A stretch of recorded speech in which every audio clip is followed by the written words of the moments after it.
All right, artists, today we are going to use Google Draw in a little different way. So before we go into a new document, we're actually going to do a Google search for some fruit. We're going to start with fruit. So you can think of your favorite one or just a fruit.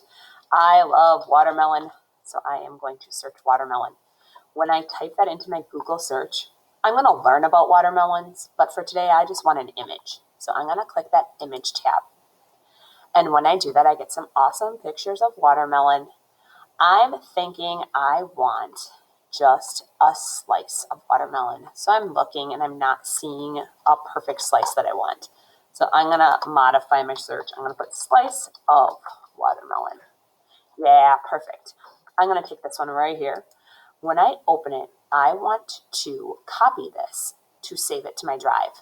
So when I look at this picture, I see that it does say Shutterstock. So that's just telling us that that image is owned by them. So we can't try to make something and sell it. I might try to find a picture that doesn't have that at the bottom. So I'm going to kind of scroll down and let's see.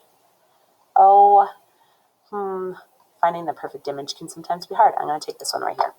All right, this one doesn't have any words or anything. It's going to work better for what I want to do. So we want to take this and copy it to your drive. If you haven't done that before, on your Chromebook, you're going to hold down this Alt key on your keyboard, and you're going to click your picture at the same time. So I'm going to go back to that Google tab. So I'm going to hold down that Alt key and click my mouse, and I should get the option to save the image as. So I'm going to save it as watermelon, and I am on my desktop.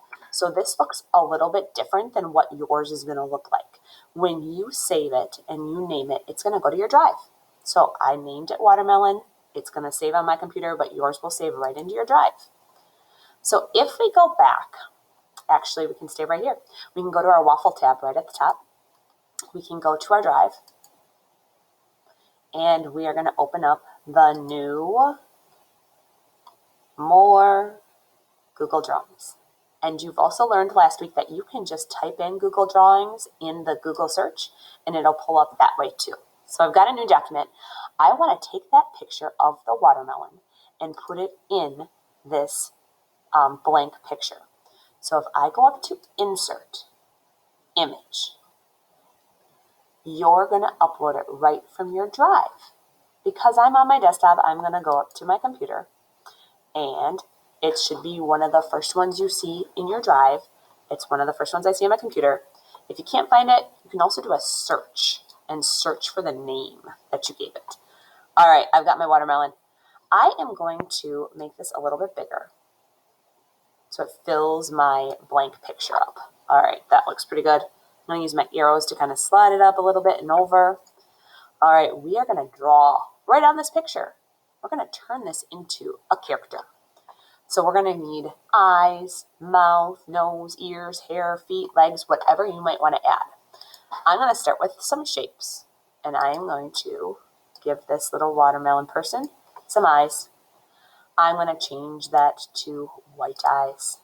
I might give that outline a black outline, but I want it a little thicker. Yeah, that looks good. I'm going to actually make these bigger, and I'm going to slide it over. I'm going to give it 2 eyes. So while I have that selected, I'm going to do an edit and a copy and an edit and a paste, and I've got 2 eyes. I'm going to do the same thing with a pupil. So I'm going to make a little black circle for the pupil. Put it right in there. Change that fill to black. I'm going to do an edit and a copy and an edit and a paste. And if you at this point know shortcuts to do those things, absolutely use the shortcuts. All right, I am going to give this watermelon a little comic effect, make it look silly, make it look different ways. I'm going to have it go cross-eyed. Yeah, I like that. That's cool. All right, I like to use the polyline tool to make a mouth. Just gives it a little bit more of a organic shape. You could use an oval, you could use a rectangle. So I'm going to click away, giving this watermelon a really funny shaped mouth. Hey, that's cool. I'm going to make it black so it stands out. If you don't like something, you can just click that backspace and erase it. You could also do the undo button, like, I don't know, that didn't look the best to me. What if I made a curved line?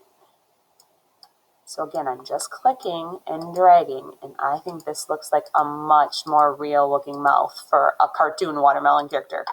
And I touched the starting and the ending point to make it into a shape. Make it black. Awesome. So your goal today is to at least create one fruit cartoon character. You can add absolutely any human features to this creature. I'm going to do the curve tool again. Give this person some arms. When I do arms, I've got to connect the beginning and the ending point. Otherwise, it's not going to be a shape that I can change the color of. It's a funky looking arm.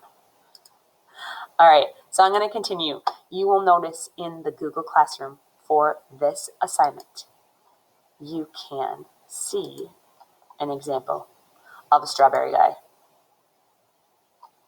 All right, found a strawberry image, and then I've got some human features on it. When you are finished with this project, we are gonna have to turn it in.